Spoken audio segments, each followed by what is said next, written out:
It's David Spark here. I'm talking to Seth Ruden over at Transmit Security, and we're talking about fraud. Tell us how bad it's gotten, and give us a good example. It's been really a slog, and we've seen some real significant changes in the last 5 years specifically that are starting to accelerate in areas that we couldn't have anticipated. So I would say back before the decade turned, we started seeing something very new, and that's that rise of social engineering account takeover. Yes. And this has become really significant in terms of the overhead that an institution has to manage to. You know, you got a lot more alerts, you have a lot more systems to manage, and as a result of this, we've had a real significant change in how the digital fraud technology roadmap and hierarchy has to live. What have the attackers been doing differently with fraud today that they were not doing a year or 2 years ago? They were so sloppy for a long time. You could make money being bad at it. But now they've got tools. They've got a lot of new assets at their disposal, and AI specifically, that allows for them to clean up, but also allows for them to do their reconnaissance and understand who's really still at risk, who's vulnerable, what are the vulnerabilities, how are we going to create exploitation opportunities as a result of this reconnaissance. And you start to see that they're focusing more on end users and trying to find new ways to exploit them.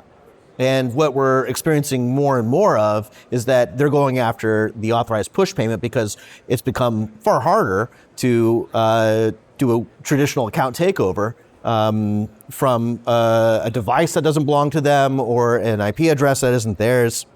And so it becomes far easier for them to work into the scam space. What can we do, and what are you doing at Transmit Security to put the economics in the favor of the defender so it's far too expensive for the attacker? So I think some of the things that we're focusing on that are really unique is through very interesting orchestration techniques and being able to apply fraud controls as well as authentication controls through an orchestration layer that creates an agile way to emerge a new control in a moment where an attacker is coming forward. Can we get in front of the attacker by making the victim potentially aware? And that's something that we're really focusing on right now, especially in the scams environment. So give me an example of how this All right, so let's out. say you're in the mix. Let's say you're in a scam. With our orchestration and our authentication controls, what we're able to do is we're able to actually inject a chat element and have a conversation while the attacker is in conversation with the victim.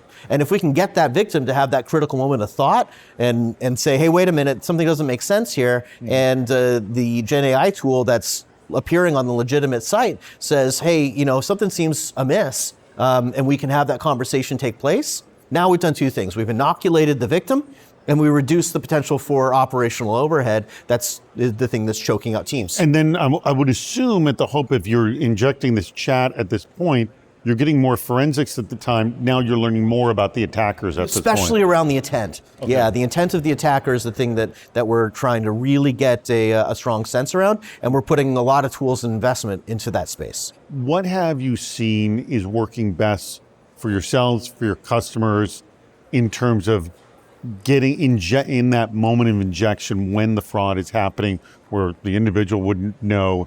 What is working the best? So if you can get up front and you can really move the kill chain left and you can get well ahead of the potential of any money movement by looking at telemetry that exists in the front end, you get to that intent discussion sooner. You have elements of a login that appear to be high risk. You have remote access tools. You have other elements that appear to be demonstrating that there might be malicious activity behind this, or at least obfuscation.